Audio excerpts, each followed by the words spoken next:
في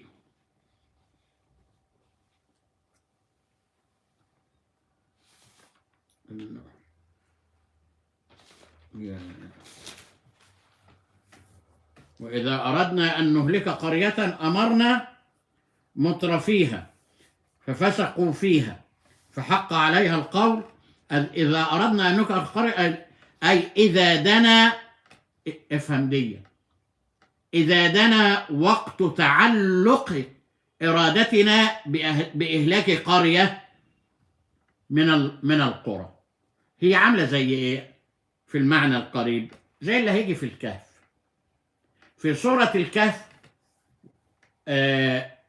وكم لما ربنا جل جلاله بيقول في وكم من قرية في وكم من قرية أهلكناها دي في سورة الأنعام.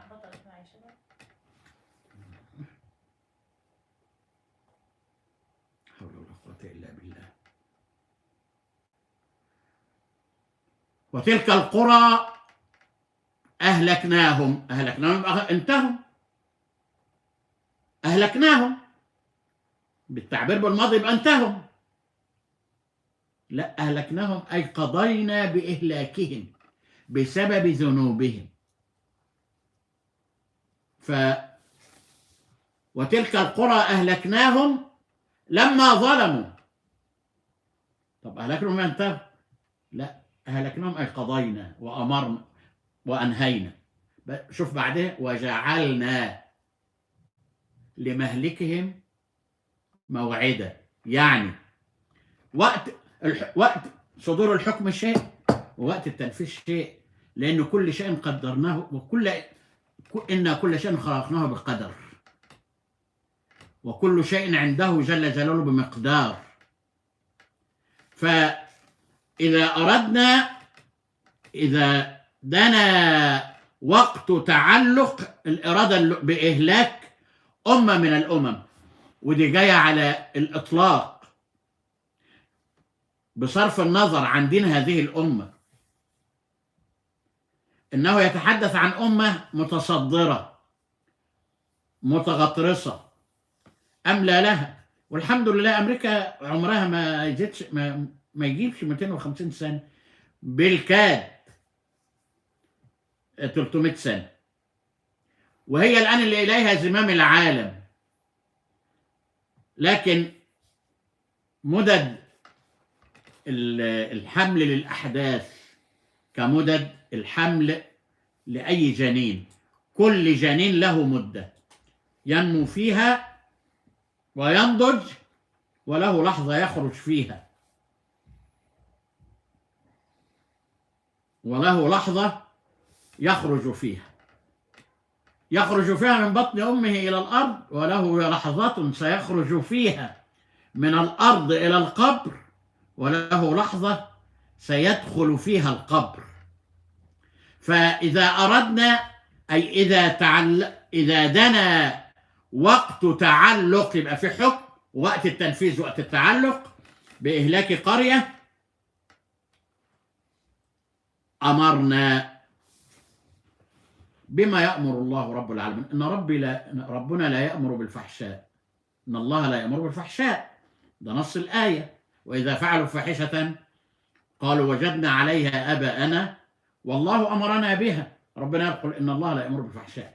إذا أمرنا مترفيها. طبعا خلي العلماء اللغة لهم توجيهات ظريفة وبعيدة وقريبة، لكن أقرب تفسير لنا الآن أمرنا مترفيها أي أن توجه الأمر الأصل بيكون إلى القادة. فلما يبقى القادة المتصدرون للقيادة أمثال أو أهل البيت اللي بيسألوها دي في المصرف، بيقول لك مصروفك اليوم كام؟ تقول لهم إيه؟ قالت لهم كام؟ اعمل لي بقى طناش بقى. بيقول لها بتصرف اليوم كام؟ قالت له إيه؟ 40,000. أظن في مرة قالت له مليون. في أكتر. في الأستاذ أحمد منصور كان ابن أمير بعمل معاه حديث، فبيقول له أنت ماليتك قد إيه؟ قال له ساعة ما سألت ولا ساعة ما هجاوب؟ يعني ايه؟ يعني دي المالية بتزيد بالدقيقة.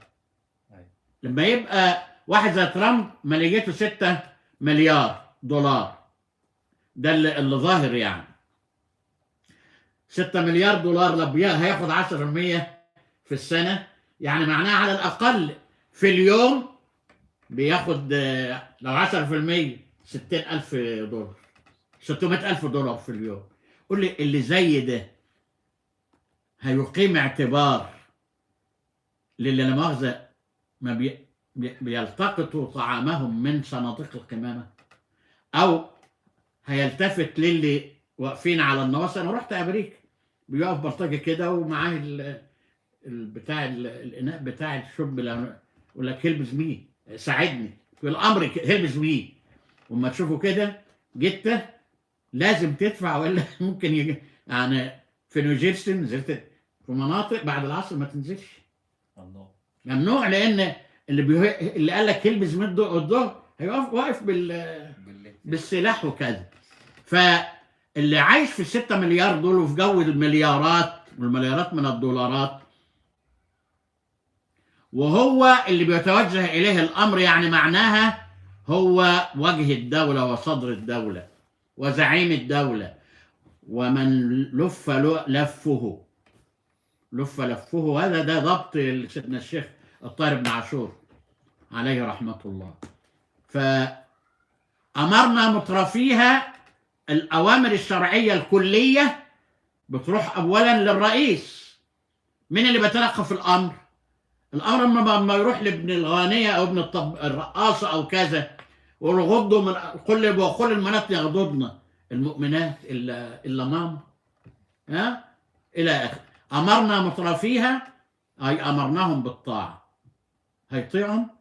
لهذا كان نص في حديث وإن كان ضعيفا فقد قواه الإمام ابن حجر من 9 أو 10 أوجه: لا تعلموا أبناء السفلة العلم.